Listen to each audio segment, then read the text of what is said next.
নমস্কাৰ বন্ধু বান্ধৱীসকল, আজি আপোনালোকৰ মাজলৈ এটা ধুনীয়া কাহিনী লৈ আহিছোঁ। মোৰ গৰ্ভধাৰণ হোৱা নাছিল, গতিকে আজি ডাক্তৰৰ ওচৰলৈ গ'লোঁ। হস্পিটেলৰ ৰিচিপশ্যন এৰিয়াত স্বামীৰ সৈতে বহি আছিলোঁ। মোৰ বৰ বেয়া লাগিছিল। মোৰ স্বামীয়ে মোৰ ফালে চাই আছিল। মই তেওঁৰ ফালে এবাৰ চকু ফুৰালোঁ।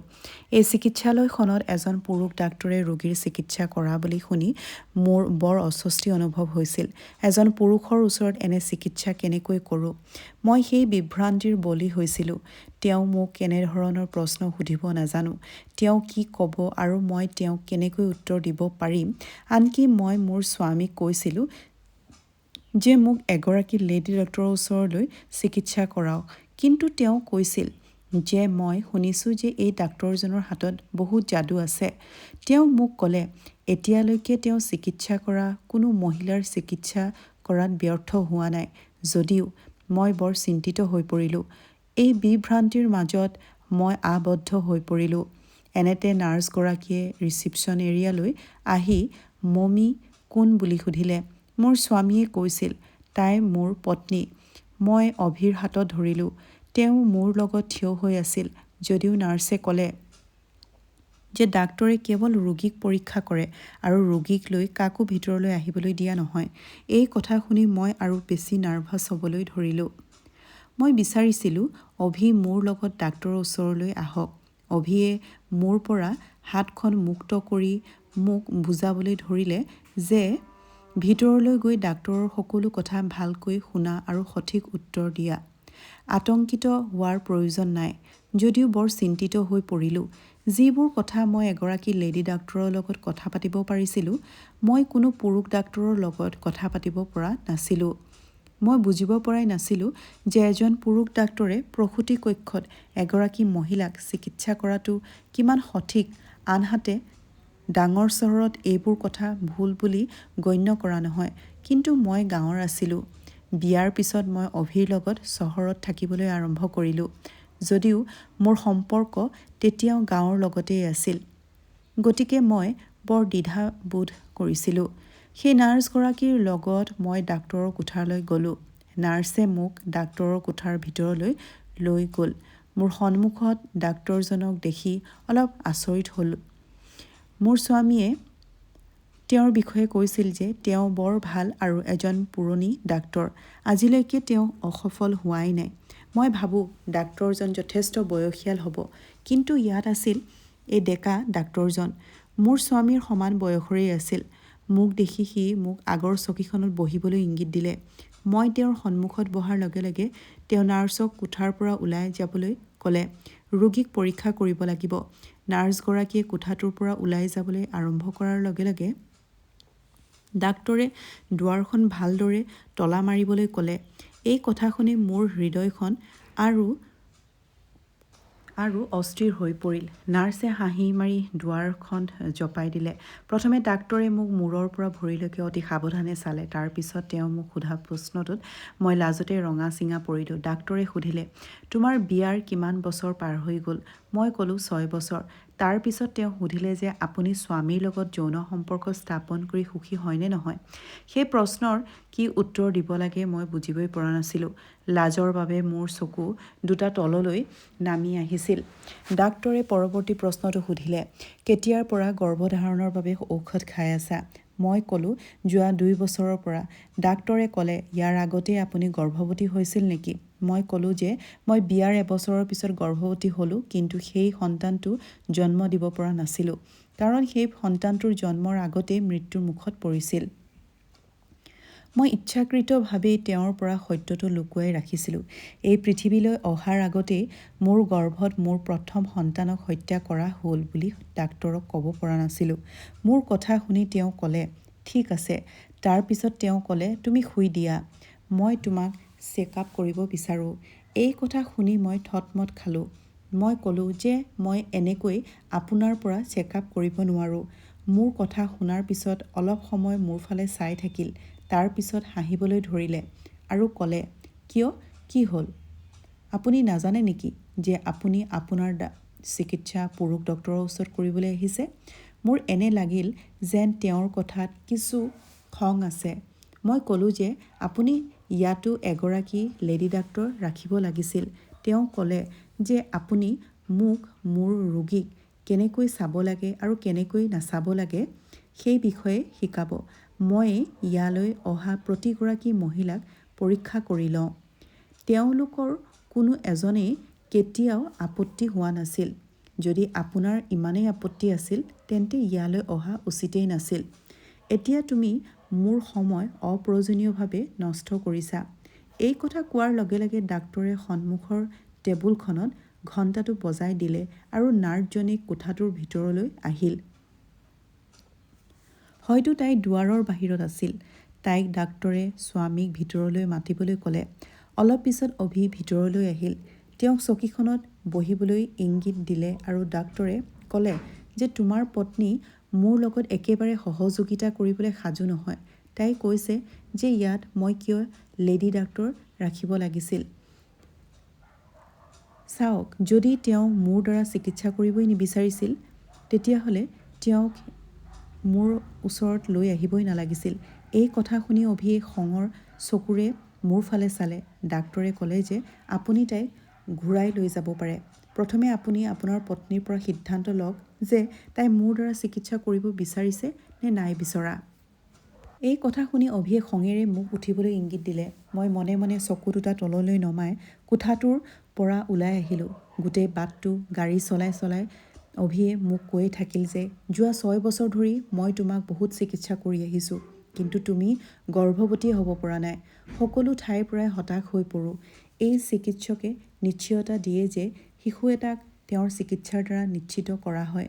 সেইবাবেই মই তোমাক ইয়ালৈ আনিছোঁ। কিন্তু তুমি অলপ বেছি কৰিবলৈ আৰম্ভ কৰিছা। তুমি কি বিচাৰা এইবোৰ কৰি? চাওক, যদি তুমি এই আচৰণবোৰ কৰি থাকা তেন্তে তোমাক মই বেছিদিন সহ্য নকৰোঁ। মই তোমাক মোৰ জীৱনৰ পৰা আঁতৰাই দিম। যিকোনো মূল্যৰ বিনিময়ত মোৰ পৰিয়ালৰ বাবে উত্তৰাধিকাৰী লাগে।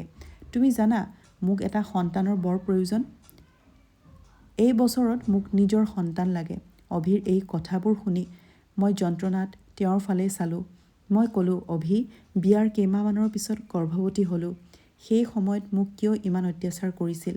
মোৰ গৰ্ভাৱস্থা কিয় নষ্ট কৰিলে? তাৰ বাবে সকলো সমস্যা হৈছে। যদি মই সন্তান জন্ম দিব পৰা নাই তেন্তে সেয়া তোমাৰ দোষ, মোৰ নহয়। আৰু তুমি মোৰ চিকিৎসা পুৰুষ ডাক্তৰৰ দ্বাৰা হোৱাটো বিচাৰা। আজি মোৰ খং ফাটি গৈছিল।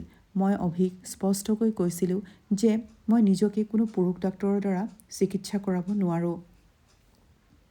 মোৰ কথা শুনি অভিয়ে গাড়ীৰ গতিবেগ বৃদ্ধি কৰিলে। মই ভয়ে ভয়ে তেওঁৰ লগত বাহিৰলৈ চাই আহি আছিলোঁ। গতিকে মই মনে মনে খিৰিকীৰে বাহিৰলৈ চাবলৈ ধৰিলোঁ। ময়ো ভয় খাই আছিলোঁ, কাৰণ তেওঁ বহুত বেগেৰে গাড়ী চলাইছিল। কিন্তু যদি মই তেওঁক কওঁ যে মই ভয় খাইছোঁ, তেতিয়া তেওঁ আৰু বেছিকৈ বৃদ্ধি কৰিব গাড়ীৰ বেগ। এনেকুৱাই আছিল তেওঁৰ আৱেগ। এই 4 বছৰত তেওঁক ভালদৰেই চিনি পাইছিলোঁ। অভিৰ খং উঠিলে আৰু খঙত তেওঁ উন্মাদ হৈ পৰে। খঙত একো দেখা নাপায়। মই অতি দৰিদ্ৰ পৰিয়ালৰ আছিলোঁ। মা-দেউতাৰ একমাত্ৰ সন্তান মই আছিলোঁ। কিন্তু একমাত্ৰ সন্তানে পোৱা মৰম মই নাপালোঁ। ঘৰত সমৃদ্ধি থাকিলেহে শিশুৱে মৰম পায়। আমাৰ ঘৰত বহুত দৰিদ্ৰতা দেখিছিলোঁ। মই বহুত সৰুতেই দেউতাৰ দুৰ্ঘটনা হৈছিল। সেই দুৰ্ঘটনাত তেওঁৰ 2খন ভৰিয়ে হেৰাই গৈছিল। তেতিয়াৰে পৰা মায়ে আনৰ ঘৰত কাম কৰিছিল আৰু তেতিয়াহে ঘৰত চৌকা জ্বলাইছিল। জীৱনটো জীয়াই থকাৰ উৎসাহ দেউতাই হেৰুৱাই পেলাইছিল। বিচনাত পৰি ভিতৰি ভিতৰি কান্দিছিল। 10 বছৰ বয়সত দেউতাই এই পৃথিৱীৰ পৰা বিদায় লৈছিল। মায়ে ইতিমধ্যে কাম কৰি আছিল।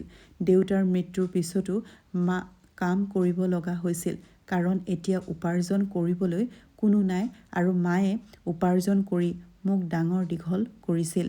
8ম শ্ৰেণীৰ পিছত পঢ়া-শুনা এৰিলোঁ। পঢ়াৰ প্ৰতি মোৰ কোনো আগ্ৰহে নাছিল। আনহাতে মায়ে যৎপৰোনাস্তি চেষ্টা কৰিছিল যাতে মই পঢ়িব পাৰোঁ আৰু নিজৰ ভৰিৰ ওপৰত থিয় দিব পাৰোঁ। কিন্তু পঢ়া-শুনা কৰিবলৈ মোৰ একেবাৰেই মন নগ'ল। ঘৰখন আমাৰ আছিল, গতিকে বিশেষ অসুবিধা হোৱা নাছিল। মায়ে যি টকা পায় সেই টকাৰে মোক পঢ়াব বিচাৰিছিল।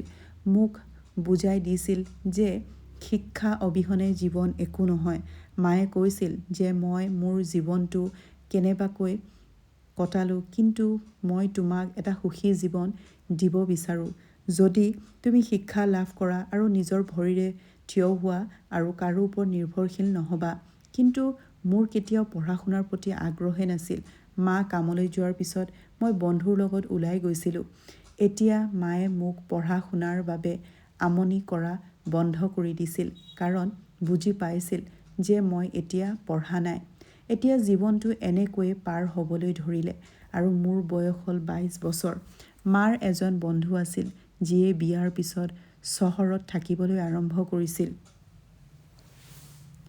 মাৰ বন্ধুৰ মাতৃগৃহটো আমাৰ গাঁৱতেই আছিল। এবাৰ মাৰ বন্ধু মাতৃগৃহলৈ আহি তাইও মাক লগ কৰিবলৈ আহিছিল। তাইৰ একমাত্ৰ পুত্ৰ অভিৰ বাবে তাই মোক ভাল পাইছিল। আনহাতে মায়ে তাইক কৈছিল যে আমাৰ দিবলৈ একোৱেই নাই। কিন্তু মাৰ বন্ধুৱে মোক বহুত ভাল পাইছিল আৰু যিয়েই নহওক তাইও মাৰ বোজা লঘু কৰিব বিচাৰিছিল, কাৰণ মা এতিয়া অসুস্থ হ'বলৈ আৰম্ভ কৰিছিল। গতিকে তাই মোক তাইৰ ল'ৰা অভিৰ লগত বিয়া কৰাই দিলে। বিয়াৰ 5 মাহ হ'ল মায়ে এই পৃথিৱী এৰি থৈ গ'ল। মোৰ অতীতৰ পৃথিৱীৰ পৰা ওলাই আহি মই হঠাৎ থতমত খালোঁ, কাৰণ গাড়ীখন ঘৰৰ সন্মুখতেই আছিল। হাৰ্ট ব্ৰেকিঙৰ বাবে গাড়ীখন ৰৈ গৈছিল আৰু মোৰ মূৰটো সন্মুখৰ বৰ্ডখনত খুন্দা মৰাৰ পৰা সংকীৰ্ণভাৱে সাৰি গৈছিল। গাড়ীৰ পৰা নামি অহাৰ আগতেই অভিয়ে গাড়ীৰ পৰা নামি বৰ জোৰেৰে গাড়ীৰ দুৱাৰখন বন্ধ কৰি ঘৰৰ দুৱাৰৰ তলা খুলিবলৈ ধৰিলে। এইটো দেখি মই বুজিলোঁ যে আজি মই আকৌ বিপদত পৰিছোঁ। এই মানুহজনক মোৰ মনত মানসিক ৰোগী যেন লাগিল। বিয়া হোৱাৰ পিছৰে পৰা জীৱনত সুখ হোৱা নাই। মই বুজিব পৰা নাছিলোঁ যে কেতিয়া এই মানুহজনৰ মনৰ বিপৰীতে কিবা এটা হ'ব আৰু তেওঁ মোৰ জীৱনটো সুখী কৰি তুলিব। ঘৰত সোমোৱাৰ লগে লগেই মোৰ বাহুত ধৰি টানি কোঠাটোৰ ভিতৰলৈ লৈ গ'ল আৰু ক'লে, তুমি বেছি কথা কোৱা। তুমি জানা যে মই তৰ্ক ভাল নাপাওঁ। এই কথা শুনি ভালকৈয়ে জানো, তথাপিও মই আজি তোমাক ক্ষমা কৰি আছোঁ। এতিয়াৰে পৰা মোৰ সন্মুখত ভদ্ৰ আচৰণ কৰা। মোৰ কথা ভালদৰে শুনা। কাইলৈ মই তোমাক আকৌ সেই ডাক্তৰৰ ওচৰলৈ লৈ যাম। সেই ডাক্তৰৰ ওচৰত নিজকে মনে মনে পৰীক্ষা কৰাব লাগে। অভিয়ে খঙেৰে যিদৰে কৈ আছিল, মই জানিছিলোঁ যে মই যদি তেওঁ কোৱা কামটো কৰিবলৈ অস্বীকাৰ কৰোঁ তেন্তে তেওঁ মোৰ মুখত চৰ মাৰিব। সি ইমান জেদী মানুহ আছিল, তাৰ খঙত একো দেখা নাপালে। সেয়ে ময়ো মুখ বন্ধ কৰি ৰাখিলোঁ আৰু একো কোৱা নাছিলোঁ। পিছদিনা তেওঁ মোক ক'লে। তেওঁ মোক আকৌ ডাক্তৰৰ ওচৰলৈ লৈ গ'ল। সেই ডাক্তৰৰ কোঠালৈ যাওঁতেই তেওঁ মোক চাই খঙেৰে হাঁহিবলৈ ধৰিলে আৰু তাৰ পিছত বিচনাত শুবলৈ ক'লে। মই মনে মনে শুই পৰিলোঁ। ইয়াৰ পিছত যেতিয়া তেওঁ ৰুমৰ লাইটটো ছুইচ অফ কৰিলে, মই থতমত খালোঁ। মই ভাবিবলৈ ধৰিলোঁ যে লাইট বন্ধ কৰি ডাক্তৰে মোৰ লগত কেনেধৰণৰ চেকআপ কৰিব বিচাৰিছে। মই তেওঁক সুধিলোঁ যে আপুনি কিয় লাইট বন্ধ কৰি দিলে?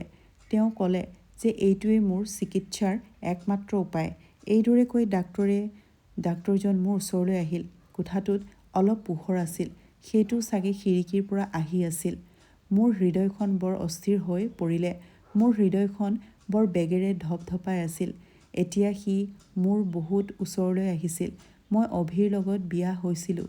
তেতিয়া দুয়োজনেই মা আৰু পুত্ৰ আছিল। অভিৰ কোনো ভায়ে নাছিল, ভগ্নীও নাছিল, দেউতাকৰো জীয়াই নাছিল। মোৰ শাহু বৰ ভাল আছিল যদিও মোৰ লগত অভিৰ আচৰণ জুইৰ দৰে, কেতিয়াবা পানীৰ দৰে। তেওঁৰ চৰিত্ৰই মোক অশান্তি দিছিল। কেতিয়াবা মোৰ ডাঙৰ ডাঙৰ কথাবোৰকো আওকাণ কৰিছিল আৰু কেতিয়াবা সৰু সৰু কথাও কাজিয়া কৰিবলৈ আৰম্ভ কৰিছিল। মোৰ শাহুৱে জীয়াই থকালৈকে তাই মোৰ কাৰণেই ৱাবাহৰ লগত কাজিয়া কৰিছিল। তাই কৈছিল, এই বেচেৰী ছোৱালীজনী কিয় আমনি কৰি থাক? তাই তোমাৰ সন্মুখত এটা শব্দও উচ্চাৰণ নকৰে। নিজৰ মাজত কিছু পৰিৱৰ্তন আন। এতিয়া বিয়া হৈ গ'লে সকলো সময়তে খং কৰি কাজিয়া কৰাটো ভাল কথা নহয়। বিয়াৰ 5 মাহ পাৰ হৈ গ'ল। শাহুৰ মৃত্যু হ'ল। অভিক লৈ বিৰক্ত হৈ পৰিলোঁ। সেই সময়ছোৱাত মই বহুবাৰেই কান্দি কান্দি অভিক শান্ত কৰিবলৈ চেষ্টা কৰিলোঁ। যিকোনো বিষয়তে খং উঠিলে মই হাত ভাঁজ কৰি তেওঁৰ সন্মুখত নকন্দালৈকে তেওঁ মোক ক্ষমা নকৰে। মই কেতিয়াও একো বিচৰা নাছিলোঁ আৰু তেওঁ কেতিয়াও মান্তিও হোৱা নাছিল। এবাৰ দুবাৰ অভিয়ে আনকি মোৰ ওপৰত হাত দাঙিছিল। সৰু সৰু কথাটো তেওঁৰ ইমান খং উঠিছিল যে মোৰ ওপৰত হাত তুলিছিল। কেতিয়াবা ক'ব যে তুমি মোৰ শ্বাৰ্টটো ভালদৰে ইস্ত্ৰি কৰা নাই। কেতিয়াবা ক'ব যে তুমি ভাল চাহ বনাব নোৱাৰা। যি সময়ত মই তেওঁৰ ভাল লগা ধৰণে কামটো কৰিবলৈ যথোপৰোনাস্তি চেষ্টা কৰিছিলোঁ, কিন্তু তেওঁ কেতিয়াও মান্তিয়ে হোৱা নাছিল।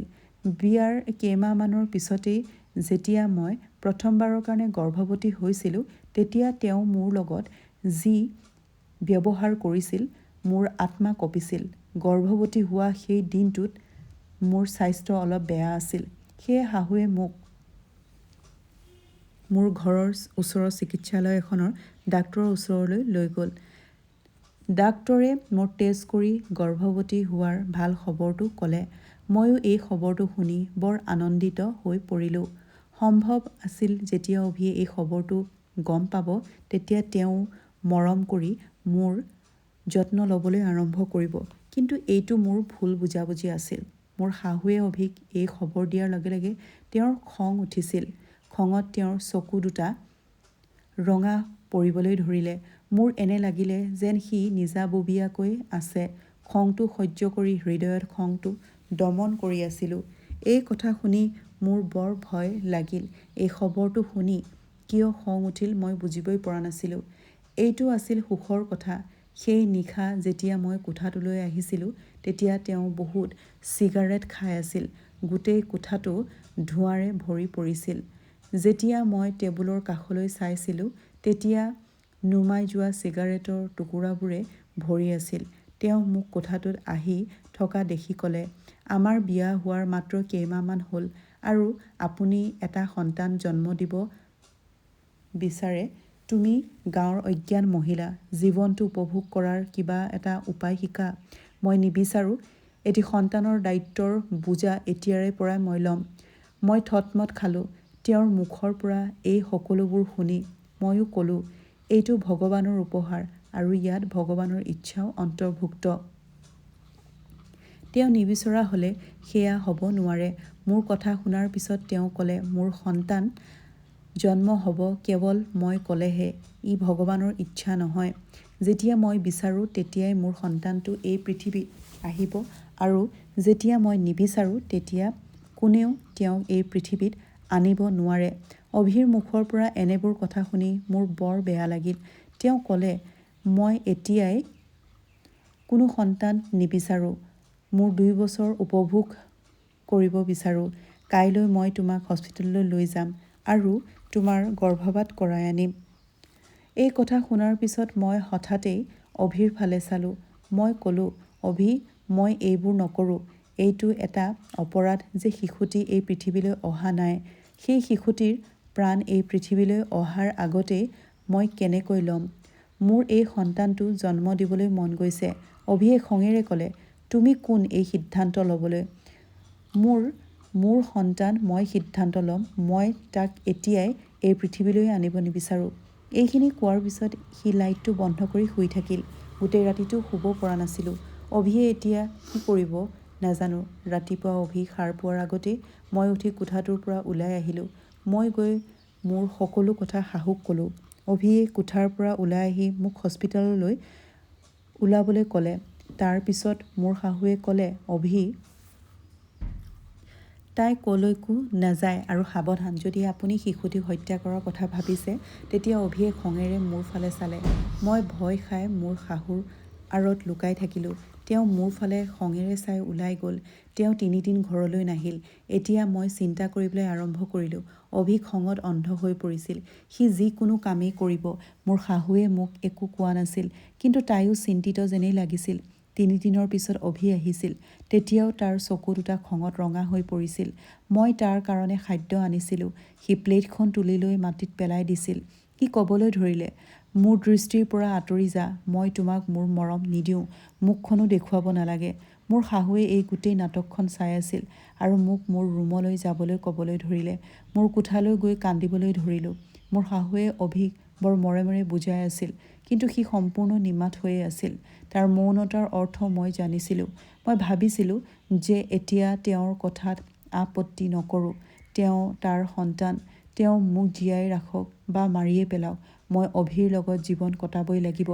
মই অভিৰ লগত যুঁজি জীৱন কটাব নোৱাৰোঁ। অভি কোঠালৈ অহাৰ লগে লগে মই তাক এই সকলোবোৰ কোৱাৰ আগতে সি যি মন যায় তাকেই কৰিলে। কিন্তু সি মোৰ কথা নুশুনিলে, মোক মাটিত ঠেলি দিলে আৰু তাৰ পিছত পেটত জোৰেৰে লাত মাৰি ঘুচা মাৰিবলৈ ধৰিলে। মই চিঞৰিব ধৰিলোঁ। তেওঁ ক'লে, মই এই বিপদৰ অন্ত পেলাব বিচাৰিছিলোঁ অতি সহজে, কিন্তু তুমি পাহৰি গৈছা নেকি যে তুমি মোৰ ওপৰত জোৰ দিলে মই তোমাৰ লগত এইটোৱেই কৰিম। এতিয়া এনেদৰে সি মোক ইমানেই আঘাত কৰিলে যে মই সম্পূৰ্ণ নিৰ্জীৱ হৈ পৰিলোঁ। মোৰ চিঞৰটো ইমানেই জোৰেৰে আছিল যে চুবুৰীৰ বহু ঘৰতো চিঞৰ শুনি আছিল। শাহুৱে মোৰ কোঠাৰ বাহিৰত থিয় হৈ কান্দি কান্দি দুৱাৰত টুকুৰ মাৰি অভিক কৈ আছিল, ভগৱানৰ কাৰণে এই নিষ্ঠুৰতা নকৰিবা, দুৱাৰখন খুলি দিয়া। অভিয়ে দুৱাৰখন খোলা নাছিল। অভি, ভগৱানলৈ ভয় কৰা, কি কৰি আছা? কিন্তু মোৰ ভিতৰৰ সৰু ল'ৰাটোক হত্যা নকৰালৈকে অভিয়ে দুৱাৰখন খোলা নাছিল। চকুৰ পৰা চকুলো বৈ আহিছিল। অভিয়ে কোঠাটোৰ দুৱাৰখন খুলি কোঠাটোৰ পৰা ওলাই আহিল। মোৰ শাহু দৌৰি মোৰ ওচৰলৈ আহিল। যদিও মোৰ অৱস্থাটো দেখি মই বৰ ভয় খাইছিলোঁ। মোৰ এনে লাগিছিল যে আজি নিজেই মৰি যাম। মোৰ উশাহবোৰ গধুৰ হৈ আহিছিল। শাহুৱে কান্দি কান্দি অভিৰ ওচৰলৈ গৈ হাত ভাঁজ কৰি ক'লোঁ, ভগৱানৰ খাতিৰত তেওঁক হস্পিটেললৈ লৈ যাওক। কিন্তু অভি শিললৈ পৰিণত হৈছিল। শাহুৱে এম্বুলেন্স মাতি মোক হস্পিটেললৈ লৈ গ'ল। 3 দিন হস্পিটেলত থাকিলোঁ। ইয়াৰ পিছত মই ঘৰলৈ উভতি আহিলোঁ। অভিয়ে মোৰ লগত কথা পতা একেবাৰে বন্ধ কৰি দিছিল। ময়ো অভিৰ লগত কথা পতা নাছিলোঁ। অভিয়ে মোৰ লগত যি কৰিলে, মোৰ হৃদয়ে বিচাৰিছিল যে মই সেই শিল হৃদয়ৰ মানুহজনৰ মুখখনো দেখা নাপাওঁ। আজি মই মোৰ ভুলটো বহুত বেয়াকৈ উপলব্ধি কৰি আছিলোঁ। মাৰ কথা শুনি যদি পঢ়া শুনা কৰিলোঁহেঁতেন, তেতিয়াহ'লে এই দিনটো চাব নালাগিলেহেঁতেন। সেই মানুহজনৰ মুখখন চাবলৈও মোৰ মন নাছিল। তেওঁৰ বাহিৰে মই ক'লৈকো নগলোঁহেঁতেন। মই সৰু কাম এটা কৰি জীৱনটো কটাব পাৰিলোঁহেঁতেন। কিন্তু এতিয়া মই অসহায় হৈ পৰিলোঁ। সেই মানুহজনৰ লগতে জীৱন নিৰ্বাহ কৰি আছিলোঁ। মোক পোহপাল দিবলৈ পিতৃ মাতৃও নাছিল। মোৰ কোনো শিক্ষাও নাছিল। মোৰ অসহায়তা সমাধান কৰাজনেই আছিল অভি। সি মোৰ সুবিধা লৈ আছিল। মোৰ শাহু বৰ ভাল আছিল। তেওঁ মোৰ যত্ন লৈ আছিল, যদিও তাই বহুত বয়সো হৈ গৈছিল আৰু নিজেও বহু বেমাৰৰ লগত যুঁজি আছিল। এদিন অভিয়ে নিজেই মোৰ লগত কথা পাতিবলৈ ধৰিলে। অভিৰ লগত কথা পাতিবলৈ মন নগ'ল যদিও তথাপিও হৃদয়ক প্ৰত্যন্যায় কথা পাতিবলৈ ধৰিলোঁ। তাৰ বাহিৰে আন কোনো মোৰ উপায় নাছিল। হয়, মই জীৱনটো তাৰ লগত কটাওঁ, নহয় মোৰ মাতৃগৃহলৈ উভতি যাওঁ। মোৰ মাতৃগৃহত থাকিবলৈ ঠাই নাছিল, গতিকে শিলৰ হৃদয়েৰে তাৰ লগত কথা পাতিবলৈ ধৰিলোঁ। যিয়ে নহওক, যি হেৰুৱালোঁ মই ঘূৰাই পাব পৰা নাছিলোঁ। এবছৰ ধৰি সি সন্তান নিবিচৰাৰ কাৰণে মোক সকলো ধৰণৰ ঔষধ খুৱাই থাকিল। ইয়াৰ মাজতে মোৰ শাহুৱেও এই পৃথিৱীখন এৰি থৈ গ'ল। তাইৰ যোৱাৰ লগে লগে মোৰ এনে লাগিল যেন মই অকলশৰীয়া হৈ পৰিছোঁ।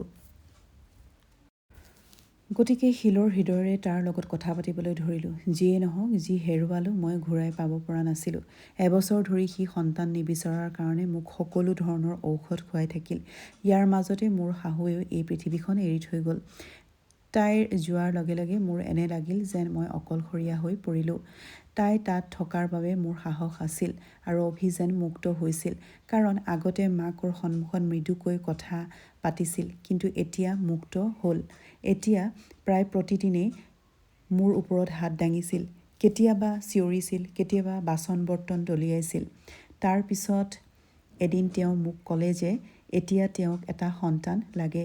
এই কথা শুনি মোৰ হৃদয় দুখী হৈ পৰিল। মোৰ ভিতৰৰ পৰা মাতৃ হোৱাৰ হেঁপাহে নাইকিয়া হৈ গৈছিল।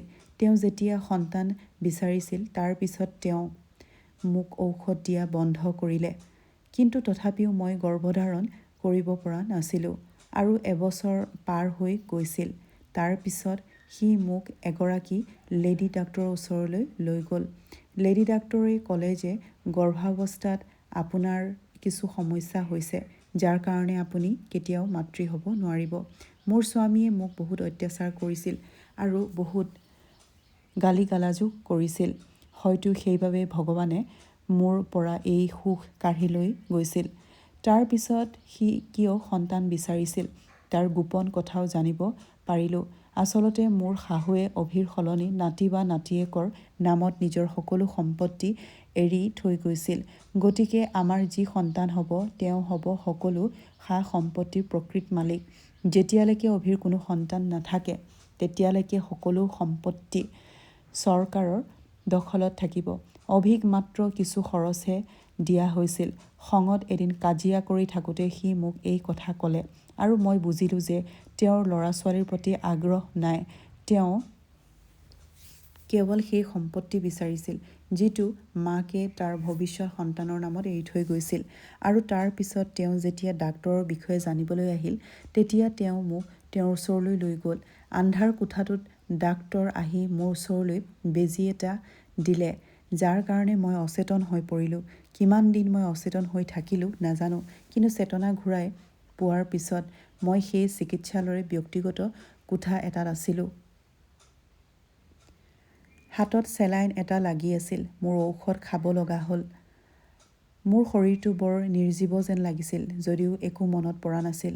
কিছু সময়ৰ পাছত ডাক্তৰজন সেই কোঠালৈ আহি কাৰোবাৰ লগত ফোনত কথা পাতি আছিল। তেওঁ কৈ আছিল, হয়, সকলো সঠিকভাৱেই কৰা হৈছে। হেৰা, তোমাৰ পত্নী গৰ্ভৱতী।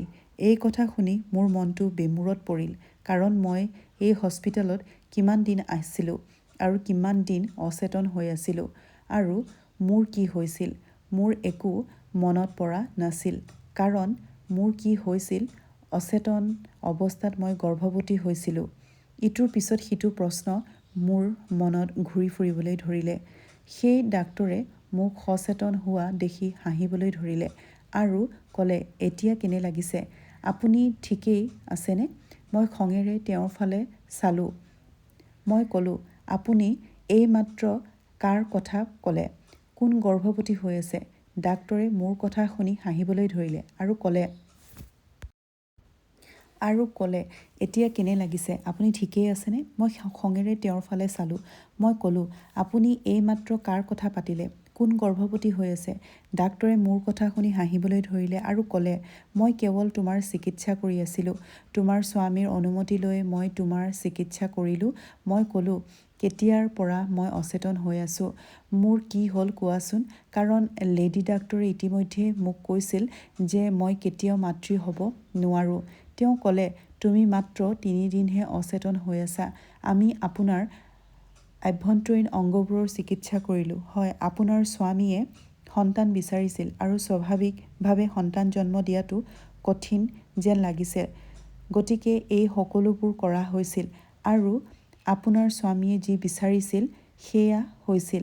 এই কথা শুনি মোৰ চকুৰ পৰা চকুলো বৈ আহিবলৈ ধৰিলে। মই অভিক ঘৃণা কৰিবলৈ ধৰিলোঁ। ভাবিলোঁ, এইখন কেনেকুৱা অন্ধকাৰ চহৰ। তেওঁ নিজৰ কথাটো বুজাবলৈ যিকোনো পৰিসৰলৈকে যাব পাৰে। এই বিষয়ে মোৰ কোনো ধাৰণাই নাছিল যদিও তাৰ পিছত যিয়েই নহওক কিয় মই থতমত খালোঁ। 9 মাহৰ পাছত এটি পুত্ৰ সন্তান জন্ম দিলোঁ। মোৰ ল'ৰা জন্ম হোৱাৰ দিনা অভি তেওঁৰ অফিচত আছিল।